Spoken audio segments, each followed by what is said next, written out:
Okay, so now that everything's done, all the editing, the effects, next step is color correction, and that's pretty much the final step of your video.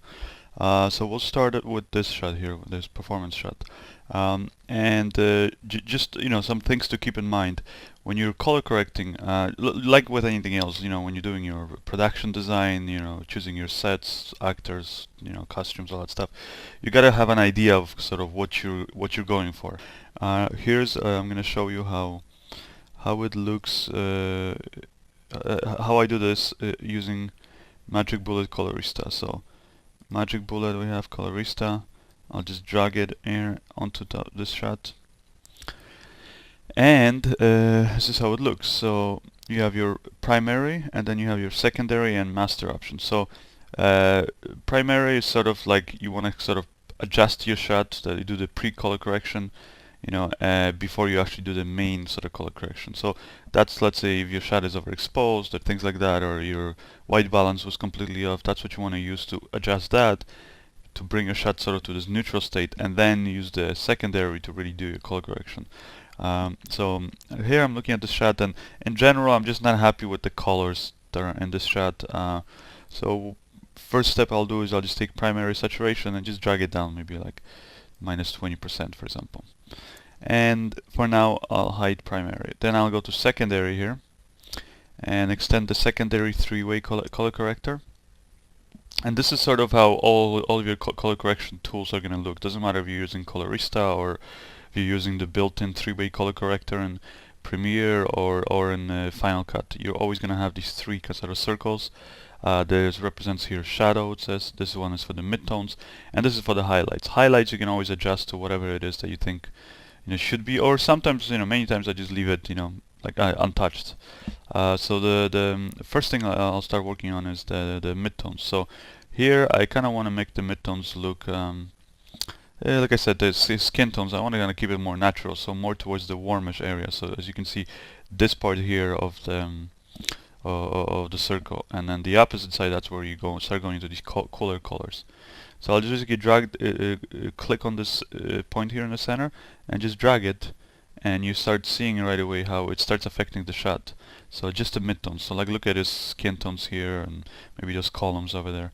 And you're gonna see if I drag it to the, see here more towards blue, like pinkish kind of colors, you see turns everything kind of more pink. If I go here more towards more yellowish, turns it more yellow.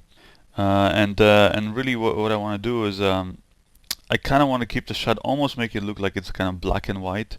So I won't add too much color, but I'll add a little bit of like this yellowish kind of tint to this and to the highlights. And then here I'm going to just drag it in the opposite direction. This is for the shadows.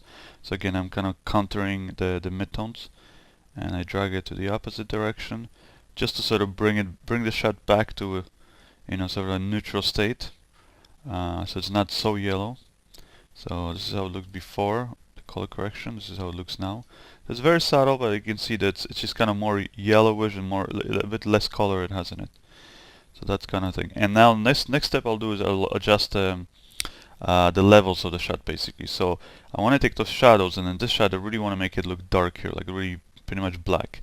So here, let me extend this so you can see the shot bigger. So what I'm gonna do is go into the shadows here, part of it, and on the right side here in Colorista you have this sort of a line, and that represents if you go up, you're going towards make it brighter. If you go down, you're gonna make it darker. Those shadows, and again, it's kind of like adjusting the brightness, but just in that specific area of the image. So right now we're just working on the shadows. So I'm gonna grab it and drag it down to make it darker.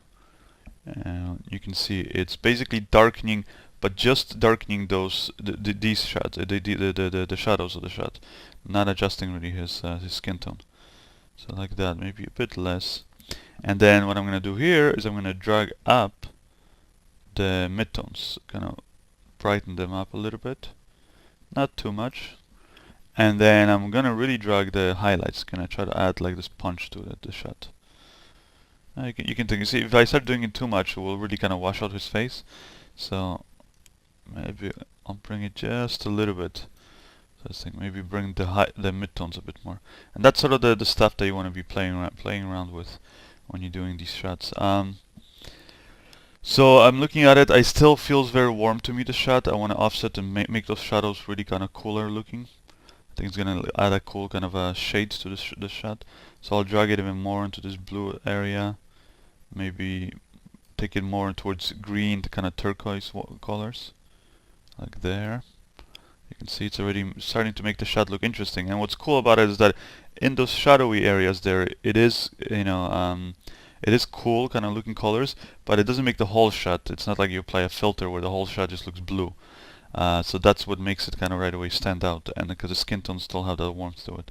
I'm gonna brighten up slightly the shadows, maybe make it less dramatic, like there. And already I'm pretty happy with how this looks. For example, maybe the highlights, I'll give it more distinctive look, so really kind of make it yellowish. And the midtones, I'll drag it, make it just more neutral, more towards the center. And right there, I would say that's a pretty cool look. And this is how it looked before the original shot. As you can see, it just kind of looks flat, and you can see a lot of noise there. And this is how it looks when it's, you could say, when it's finished and it's color corrected. Now, another little trick I'll show you with color correction is if you were doing your performances in separate timelines, where like I showed you, where like for example this clip here, if I right-click on it and go to multi-camera, I have all my other angles there for that performance in the, let's say, this garage. If you did it that way, then cool thing is that you can, in a way, we can turn off this effect here, and I can just copy it, right click, go copy, and now instead of going around and basically looking for other shots where he's performing in the garage and going, selecting it, going here, paste, and kind of having to do it all one by one like that, instead of doing it that way, what you can do, since pretty much your color correction is going to be the same for this whole all these shots here in the parking lot. So here we have all our parking lot performances. There's 4 layers of it, and for example, if we go to the wider shot, so here it is, and we can just select it and we can apply it here within our timeline. Just go paste, apply it, gotta turn it back on, this one. Then for example, for this one also, just go paste, and for this shot too, paste, and this shot too. Let's go here, paste. So now we have that effect applied, and it's, as you can see, we just had to apply it to just those 4 shots here, just for 4 layers. But now when we go back to our final cut here, timeline, you'll see that all these shots now in the parking lot, they automatically have that effect added. So it doesn't matter where you go, even if you go later on in the video.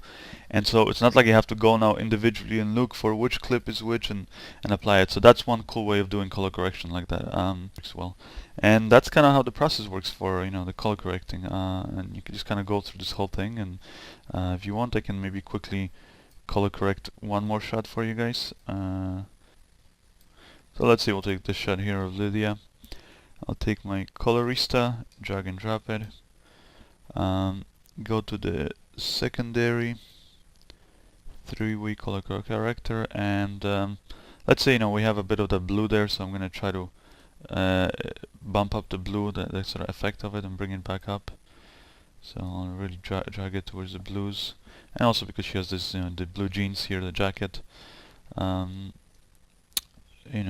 Pull up this thing here, for example, towards more like pinkish kind of colors, and the highlights I'll make them more yellowish, kind of add the color to it.